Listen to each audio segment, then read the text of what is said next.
നമസ്കാരം, ഞാൻ ഡോക്ടർ ലിയാമോൾ ബിജു. ഞാനൊരു വയനാട്ടുകാരിയാണ്. വന്യജീവിയുടെ ആക്രമണങ്ങളിൽ നിന്ന് എങ്ങനെ രക്ഷ നേടാം എന്നതിന് ഒരു ചെറിയ പരിഹാര നിർദ്ദേശവുമായാണ് ഞാൻ ഇന്ന് നിങ്ങളുടെ മുൻപിൽ നിൽക്കുന്നത്. നിങ്ങളെ വീഡിയോ തീർച്ചയായും മുഴുവനായി കാണുക. നിങ്ങളുടെ ജീവിതത്തിലെ വിലപ്പെട്ട ഒരു 5 മിനിറ്റ് സമയം ഇതിനു വേണ്ടി മാറ്റിവെക്കുക. കാരണം ഇത് ജനങ്ങളുടെ ഇടയിലേക്കും ബന്ധപ്പെട്ട അധികൃതരുടെ ഇടയിലേക്കും ചെല്ലുന്നതോടുകൂടെ ചിലപ്പോൾ ഒരു നാടിന് തന്നെ സുഖമായി കിടന്നുറങ്ങാനുള്ള ഒരു അവസരം ഒരുക്കി കൊടുക്കാം. അപ്പം വയനാട്ടിൽ നടന്നുകൊണ്ടിരിക്കുന്ന പ്രശ്നങ്ങളൊക്കെ എല്ലാവരും ന്യൂസ് പേപ്പറിലൂടെയും TV-യിലൂടെയും ഒക്കെ കണ്ടതാണ്. ഇനി അറിയാത്തവർക്കായിട്ട് വന്യജീവിയുടെ ആക്രമണത്തിൽ ഇവിടെ പല ജീവനുകളും പൊലിഞ്ഞുപോയി. ആളുകൾക്കെല്ലാം നല്ല ഭയമുണ്ട്. പലരും പാനിക്ഡ് ആണ്. നമുക്ക് കുറ്റമൊന്നും പറയാൻ പറ്റില്ല. ഒന്ന് ആലോചിച്ച് നോക്കൂ, പെട്ടെന്ന് നിൽക്കുന്ന നിപ്പിൽ ഒരു ജീവി വന്ന് നമ്മളെ ഉപദ്രവിക്കുക, അത് കാരണം മരണം സംഭവിക്കുക. തീർച്ചയായും മനുഷ്യരാണ്, നമ്മൾ പാനിക്ഡ് ആകും. അതിന് ഒരു പരിഹാരം വേണ്ടേ? അങ്ങനെ പരിഹാരം ആകാൻ കഴിയുന്ന ഒരു ആശയമാണ് വെർച്വൽ ഫെൻസിങ്. പല വിദേശ രാജ്യങ്ങളിലും വളരെ സക്സസ്ഫുൾ ആയിട്ടുള്ള ഒരു കാര്യമാണ് വെർച്വൽ ഫെൻസിങ്. ഇലക്ട്രിക് ഫെൻസിങ്ങുമായിട്ട് ഇതിന് ഒത്തിരി വ്യത്യാസങ്ങളുണ്ട്. ഇലക്ട്രിക് ഫെൻസിങ്ങളിൽ എന്ത് പറ്റും? സപ്പോസ് ഒരു അനിമൽ പോയിട്ട് തട്ടിയിട്ടുണ്ടെങ്കിൽ ആ അനിമലിന് എന്തെങ്കിലും സംഭവിക്കും.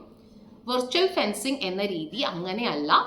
ചില സിഗ്നലുകളുടെ സഹായത്തോടുകൂടെ ഒരു ജീവിയെ അതിൻ്റെ ആവാസ വ്യവസ്ഥയിൽ തന്നെ പിടിച്ചു വെക്കുന്ന ഒരു ടെക്നോളജിയാണ്. അപ്പം അവർക്കും പ്രശ്നമില്ല, നമുക്കും പ്രശ്നമില്ല. ഈ സിഗ്നലുകളിലൂടെ ഇവർക്ക് അലേർട്ട് കിട്ടുകയാണ്, അതായത് നിങ്ങൾ ഇങ്ങോട്ട് വരരുത് എന്നുള്ളത്. അപ്പം ഈ അലേർട്ടുകൾ ഇവർ മനസ്സിലാക്കുകയും, ജീവികൾക്ക് അങ്ങനെയാണ്, മനുഷ്യരെ പോലെയല്ല. സെൻസറി ഓർഗൻസ് എല്ലാം കുറച്ചും കൂടെ ഹൈ ലെവലാണ്. അവർക്ക് സിഗ്നൽസുകളൊക്കെ പെട്ടെന്ന് അബ്സോർബ് ചെയ്യാനും അതിനെ അനലൈസ് ചെയ്യാനും പറ്റും. അങ്ങനെ ഒരു അനലൈസിങ് ടെക്നോളജിയാണിത്, but using an artificial method. ഈ ഒരു മെത്തേഡ് നമ്മുടെ നാട്ടിൽ കൊണ്ടുവന്നാൽ തീർച്ചയായും ഈ മൃഗങ്ങൾ നാട്ടിലിറങ്ങി മനുഷ്യരെ ഉപദ്രവിക്കുന്നതിന് ഒരു ശാശ്വത പരിഹാരമായി മാറും. എന്തുകൊണ്ട് ഈ ഒരു ആശയം നമ്മുടെ നാട്ടിൽ കൊണ്ടുവന്നുകൂടാ? അപ്പം നിങ്ങൾ വിചാരിക്കും ഇത് പുറത്തുള്ള രാജ്യങ്ങളിൽ പോസിബിൾ ആണ്, നമ്മുടെ നാട്ടിൽ പോസിബിൾ അല്ലേ എന്ന്. നമ്മുടെ നാട്ടിലും പോസിബിൾ ആണ്. കാരണം നമ്മുടെ നാട്ടിൽ അടിപൊളി എഞ്ചിനീയേഴ്സ് ഉണ്ട്, അടിപൊളി ടെക്നോളജീസ് ഉണ്ട്. പിന്നെ എന്തുകൊണ്ടാണ് പോസിബിൾ അല്ലാത്തത്? തീർച്ചയായും പോസിബിൾ ആയിട്ടുള്ള ഒരു ആശയമാണിത്. അപ്പം എന്താണ് വെർച്വൽ ഫെൻസിങ് എന്ന് അറിയാൻ, കൂടുതൽ ഡീറ്റെയിൽസുകൾ അറിയാൻ വേണ്ടി നിങ്ങൾ ഒന്ന് ഗൂഗിൾ ചെയ്ത് നോക്കുക. ഇഷ്ടം പോലെ ഡീറ്റെയിൽസുകൾ കിട്ടും. ഇതാണ് ആദ്യത്തെ ആശയം എനിക്ക് നിങ്ങളുമായിട്ട് പങ്കുവെക്കാനുള്ളത്. ഇനി ഇതിന് കുറച്ച് സമയവും കാര്യങ്ങളൊക്കെ വേണം. അപ്പം അല്ലാതെ നമുക്ക് ഇമ്മീഡിയറ്റ് ആയിട്ട് എന്തെങ്കിലും ഒരു സൊല്യൂഷൻ വേണ്ടേ? ഒരു ഇമ്മീഡിയറ്റ് പോസിബിൾ ആയിട്ടുള്ള ഒരു സൊല്യൂഷൻ ഞാനൊന്ന് മുന്നോട്ട് വെക്കുകയാണ്. മറ്റൊന്നുമല്ല, നമുക്കറിയാം ആനയ്ക്കൊക്കെ ഒരു കോളർ കൊടുത്തിട്ടുണ്ട്. അപ്പം അതിൻ്റെ റിയൽ ടൈം ട്രാക്കിംഗ് പോസിബിൾ ആണ്. അപ്പം ആ റിയൽ ടൈം ട്രാക്കിംഗ് പോസിബിൾ ആകുന്നത് എന്തുകൊണ്ട് ഒരു ആപ്പിലൂടെ ജനങ്ങളിലേക്ക് എത്തിച്ചുകൂടാ? ഇപ്പം ആന നാട്ടിലേക്ക്, അതായത് കാട്ടിൽ നിന്ന് കോളറിട്ട ഒരു ആന നാട്ടിലേക്ക് വരികയാണ്. ഓക്കെ, അപ്പം അത് ഇമ്മീഡിയറ്റ് ആയിട്ട് നമുക്ക് ഒരു മെസ്സേജിലൂടെ അലേർട്ട് വരുന്നു. അങ്ങനെ ആ മെസ്സേജ് നമ്മൾ നോക്കുന്നു. ആ സമയം കൊണ്ട് തന്നെ നമ്മുടെ ഈ ഒരു ആപ്പ് ഉപയോഗിച്ച് നമ്മൾ ആനയുടെ മൂവ്മെൻറ്റുകൾ മനസ്സിലാക്കുന്നു, അതിൻ്റെ വേ മനസ്സിലാക്കുന്നു. അങ്ങനെ മനസ്സിലാക്കുന്നതുകൊണ്ട് നമുക്ക് ഒരു ഗുണമുണ്ട്. എന്താണെന്ന് വെച്ചാൽ നമുക്ക് വീട്ടിൽ കയറി വേഗം ഉള്ളിൽ കയറി ഇരിക്കാനുള്ള ഒരു അവസരം ഇത് കിട്ടുകയാണ്. അപ്പം ഈ ഒരു കാര്യം ചെയ്യുമ്പം ഒരിക്കലും മൃഗങ്ങൾ നാട്ടിലേക്ക് ഇറങ്ങാതിരിക്കുന്നില്ല.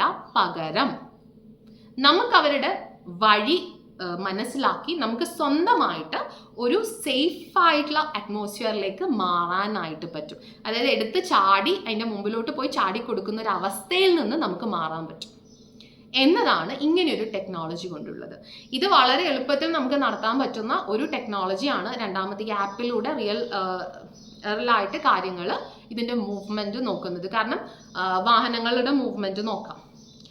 പല കാര്യങ്ങൾ, വാഹനങ്ങളുടെ മൂവ്മെന്റ്, അതുപോലെ പല കാര്യങ്ങളുടെ മൂവ്മെന്റും നമുക്ക് ഇതിലൂടെ മനസ്സിലാക്കാൻ പറ്റുന്നുണ്ടെങ്കിൽ ആനകളുടെയും അല്ലെങ്കിൽ മറ്റു മൃഗങ്ങളുടെയും പറ്റും, അതിനുള്ള പോസിബിലിറ്റി ഉണ്ട്.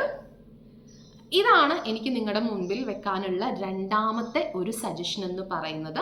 ആദ്യത്തേത് ഒരു ശാശ്വത പരിഹാരമാകുന്നതോടുകൂടെ, അതായത് വെർച്വൽ ഫെൻസിങ് വരുന്നതോടുകൂടെ നമുക്ക് മറ്റൊരു ഗുണം കൂടെ ഉണ്ട്. എന്താന്ന് പറയട്ടെ, രാത്രികാല യാത്രാ നിരോധനം അവസാനിപ്പിക്കാം. മൃഗങ്ങൾക്ക് പ്രശ്നമൊന്നും ഉണ്ടാവുന്നില്ല, മനുഷ്യർക്കും പ്രോബ്ലം ഉണ്ടാകുന്നില്ലെങ്കിൽ എന്തുകൊണ്ട് രാത്രികാലം യാത്ര ചെയ്യാൻ പറ്റില്ല?